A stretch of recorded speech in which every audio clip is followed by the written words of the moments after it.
अगर आप भी अपनी ओवर थिंकिंग और ज्यादा सोचने की आदत से परेशान हो तो जो एक अमेजिंग कहानी हम आपको सुनाने वाले हैं ये आपकी ओवर थिंकिंग और ज्यादा सोचने की प्रॉब्लम को हमेशा हमेशा के लिए दूर कर देगी। क्योंकि एक बार की बात है, दूर कहीं पहाड़ों में एक बुद्धिस्ट मॉनेस्ट्री के अंदर जैन मास्टर रहते थे। एक दिन शहर का एक लड़का अपनी परेशानी लेके जैन मास्टर के पास आया और उसने उनसे कहा, मास्टर मेरा दिमाग बहुत ज्यादा परेशान रहता है। मेरे दिमाग में हमेशा हजारों ख्याल आते रहते हैं। मैं बस चीजों के बारे में सोचता जाता हूँ और कुछ नहीं कर पाता। मैं अपनी इस ओवर थिंकिंग की आदत से बड़ा परेशान हूँ। प्लीज आप मुझे इसका कोई परमानेंट सोल्यूशन बता दीजिए। जैन मास्टर ने कहा, बेटा तुम हर दिन मेडिटेशन करना शुरू कर दो और धीरे धीरे तुम्हारा दिमाग शांत होने लगेगा और ये ओवर थिंकिंग की प्रॉब्लम खत्म हो जाएगी।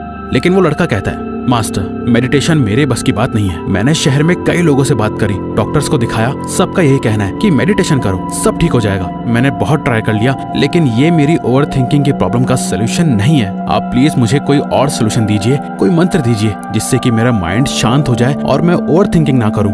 जैन मास्टर उसकी बात सुनते रहे और कहा, ठीक है बेटा परेशान मत हो, मैं तुम्हें एक ऐसा मंत्र देता हूँ जिससे तुम ओवर थिंकिंग नहीं करोगे। जैन मास्टर ने उस आदमी के कान में एक मंत्र कहा और बोले, बेटा हर दिन बैठ के ये मंत्र पढ़ते रहना, इससे तुम एकदम शांत फील करोगे। ये सुनकर लड़का बहुत खुश हुआ। मास्टर को थैंक्स बोल के वो वहाँ से जाने लगा। तभी जैन मास्टर ने उससे बुलाया और कहा, सुनो बेटा बस एक बात याद रखना, इस मंत्र को पढ़ते हुए बंदर के बारे में मत सोचना वरना ये मंत्र काम नहीं करेगा। वो लड़का कंफ्यूज हो जाता है। वो कहता है, मास्टर बंदर से मेरा क्या लेना देना, भला मैं क्यों बंदर के बारे में सोचूंगा।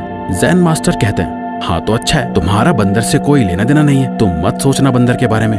ये बात सुनकर वो लड़का वापस अपने शहर चला जाता है और जैन मास्टर के दिए हुए मंत्र को पढ़ने बैठता है। पढ़ते पढ़ते उसे जैन मास्टर की वो बात याद आती है, बंदर के बारे में मत सोचना वरना ये मंत्र काम नहीं करेगा। इसके बाद उसके दिमाग में बंदर की इमेजेस आने लगती हैं। वो बहुत कोशिश करता है और बंदर के थॉट्स को इग्नोर करने का ट्राई करता है, लेकिन वो जितना ज्यादा बंदर के बारे में सोचना इग्नोर कर रहा होता है उसे उतना ही ज्यादा बंदर दिखाई देने लगता है। वो मंत्र को जोर जोर से चिल्लाने लगता है और थोड़ी ही देर बाद उसके दिमाग में बंदर ही बंदर घूम रहे होते हैं। वो थोड़ा ब्रेक लेता है और अगले दिन फ्रेश होकर प्रैक्टिस करने बैठता है। जैसे ही वो आंखें बंद करता है उसे फिर बंदर दिखाई देने लगता है। वो धीरे धीरे पागल होने लगता है। उसे रात को सोते हुए दिन में हर जगह बंदर दिख रहे होते हैं। वो परेशान होकर अगले ही दिन वापस मॉनेस्ट्री में जाता है और जैन मास्टर से मिलता है। मास्टर ये कैसा मंत्र दिया है, कल तक तो मैंने कभी बंदर के बारे में सोचा भी नहीं था और अब मेरे दिमाग में से बंदर जाने का नाम ही नहीं ले रहे हैं, मैं क्या करूं।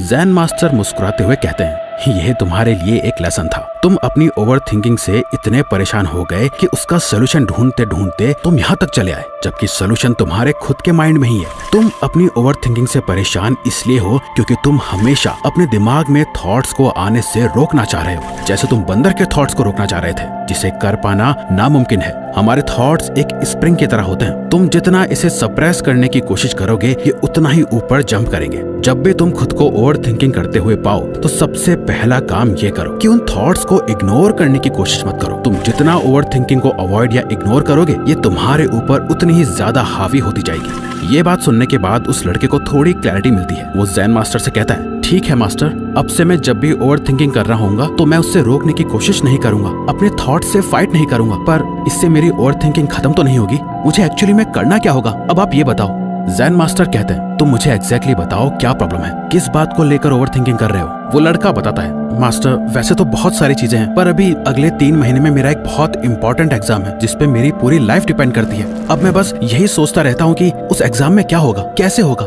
एग्जाम क्लियर नहीं हुआ तो क्या होगा, अगर हो गया तो उसके बाद क्या सब अच्छा होगा या मुझे किसी और चीज पे फोकस करना चाहिए। ऐसे बहुत से ख्याल मेरे दिमाग में हमेशा रहते हैं। ये बात सुनते हुए जैन मास्टर कहते हैं, देखो। वो उस लड़के को पास में मौजूद चेरी ब्लॉसम पेड़ की तरफ इशारा करके एक गिरते हुए पत्ते को दिखाते हैं। उस आदमी की आंखें उस पत्ते को हवा में बहते हुए देख रही होती है। कोई प्रेशर नहीं, जहाँ हवा ले जा रही है वो पत्ता वहीं चलता जाता है और उस लड़के के पैरों के पास आ गिरता है। नाउ जैन मास्टर कहते हैं, अब बताओ कहाँ है थॉट्स। ये बात सुनकर उस लड़के को रियलाइज होता है कि जब वो उस पत्ते को देख रहा था उसके दिमाग से सारे थॉट्स जा चुके थे। ना कोई प्रेशर था, ना कोई स्ट्रेस, इनफैक्ट दिमाग में कोई थॉट ही नहीं था, एकदम खाली, जैसा वो हमेशा से चाहता था। मास्टर ये कैसे हुआ, मैंने अभी जो कुछ सेकंड्स के लिए फील करा मैं ऐसे ही रहना चाहता हूँ, मेरा दिमाग एकदम शांत हो गया था। जैन मास्टर कहते हैं, ओवर थिंकिंग में तुम क्या कर रहे होते हो, तुम अपना सारा टाइम अपने दिमाग के अंदर स्पेंड कर रहे होते हो, अपने थॉट्स और विचारों से लड़ रहे होते हो, उसमें इंडल्ज होने में, अच्छी बुरी सारी बातें अपने दिमाग में बार बार रिपीट करने में तुम भूल जाते हो कि तुम्हारे बाहर भी एक दुनिया है, एक लाइफ है जो पास्ट और फ्यूचर से हटके है। वो लाइफ है तुम्हारे प्रेजेंट मोमेंट की। तुम्हारा जितना भी स्ट्रेस है, एंजाइटी है, ओवर थिंकिंग है, ये सब कुछ पास्ट या फ्यूचर में एग्जिस्ट करता है और तुम्हारे प्रेजेंट मोमेंट में ही पीस है। तुमने जो अभी एक्सपीरियंस करा उसे माइंडफुलनेस कहा जाता है, जहाँ तुम अपना सारा अटेंशन प्रेजेंट पे ले आते हो और पीस फील कर पाते हो। ये सुनकर वो लड़का ज़ेन मास्टर से कहता है, मास्टर मैं और ज्यादा माइंडफुल होना चाहता हूँ, पर अपनी ये डेली की बिजी लाइफ में कैसे माइंडफुल हो सकता हूँ? इस पे ज़ेन मास्टर रिप्लाई करते हैं, जब तुम खाना खाओ तो सिर्फ खाना खाओ, जब तुम चलो तो सिर्फ चलो। वो लड़का कहता है, पर मास्टर मैं ये काम तो रोज करता हूँ। ज़ेन मास्टर स्माइल करते हैं और कहते हैं, नहीं, जब तुम खा रहे होते हो तो कुछ सोच रहे होते हो, जब तुम चल रहे होते हो तो तुम्हारे दिमाग में भी कई चीजें चल रही होती हैं। जब तुम अपनी डेली लाइफ के इन छोटे मोटे मोमेंट्स में प्रेजेंट में रहना सीख जाओगे तो माइंडफुलनेस तुम्हारी लाइफ का एक पार्ट बन जाएगा। अब तुम वापस अपने घर जाओ और मैंने तुम्हें जो बताया है इसे 21 दिन तक प्रैक्टिस करो। अपने माइंड को प्रिपेयर करो और 22वें दिन मुझसे वापस आके मिलो, जहाँ मैं तुम्हें एक आखिरी लेसन दूंगा जो तुम्हारी ओवर थिंकिंग को जड़ से खत्म कर देगा।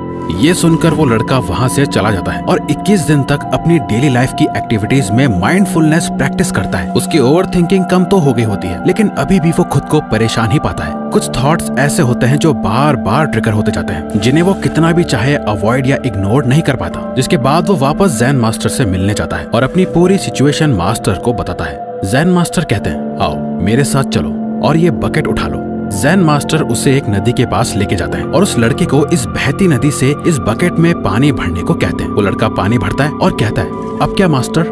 ज़ेन मास्टर कहते हैं, अब मैं चाहता हूँ कि तुम इस बाल्टी में पानी को देख के इस नदी को समझने की कोशिश करो और जब समझ जाओ तो मुझे बताना कि तुम्हें क्या मिला। वो लड़का पानी को काफी देर तक घूरता है, इस पानी को नदी से कनेक्ट करने की हर तरह से कोशिश करता है, सोचता है कि मास्टर उसे क्या समझाना चाह रहे हैं। बहुत सोचने समझने के बाद वो एक नतीजे पे आता है और ज़ेन मास्टर से कहता है, ये नदी एक बहते हुए पानी की लहर है जो कहीं ना कहीं जाके मिलती है, पर क्योंकि बकेट में जो पानी है वो इस लहर का पार्ट नहीं है तो ये नदी से भी अलग हो चुका है। ज़ेन मास्टर जोर से हंसते हैं और कहते हैं, वाह क्या दिमाग लगाया, पर इसका कोई पॉइंट नहीं था। मैं तुम्हें ये सिखाना चाह रहा हूँ कि तुम कभी भी बाल्टी में लिए पानी से पूरी नदी को नहीं समझ सकते।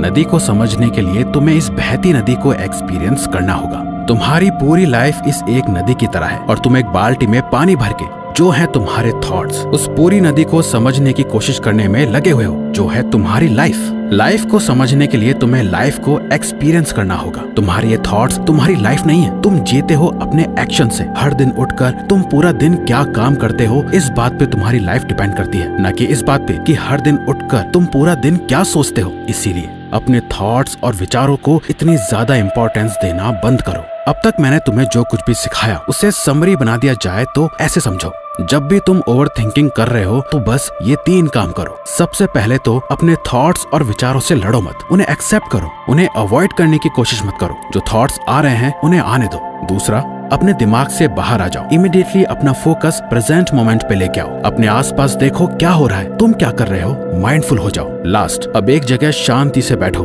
एक पेन पेपर निकालो और खुद से कहो, ओके अब ये जो भी चीज है, जो भी प्रॉब्लम है जिस वजह से मैं ओवर थिंक कर रहा हूँ, इसे मैं अच्छे से सॉल्व करता हूँ। उस पेपर पे एकदम क्लैरिटी के साथ एक एक चीज लिखो। जो चीज इतनी ओवर थिंकिंग पैदा कर रही है, क्या ये एक ऐसी प्रॉब्लम है जिसे मैं सॉल्व कर सकता हूँ, जो मेरे कंट्रोल में है? अगर हाँ तो इसका बेस्ट पॉसिबल सोल्यूशन क्या है, इस सब एक पेपर पर लिखो। अगर वो तुम्हारे कंट्रोल में है तो उसे सॉल्व करो, अगर वो तुम्हारे कंट्रोल में नहीं है तो उसके बारे में 1 सेकंड भी मत सोचो और सोचो कि इसका मतलब ये थॉट्स भी मेरे किसी काम की नहीं। जब तुम अपने माइंड को ऐसी क्लैरिटी दे दोगे तो तुम अपनी ओवर थिंकिंग को एकदम जड़ से खत्म करना सीख जाओगे। तो अगर आपको ये वीडियो अच्छी लगी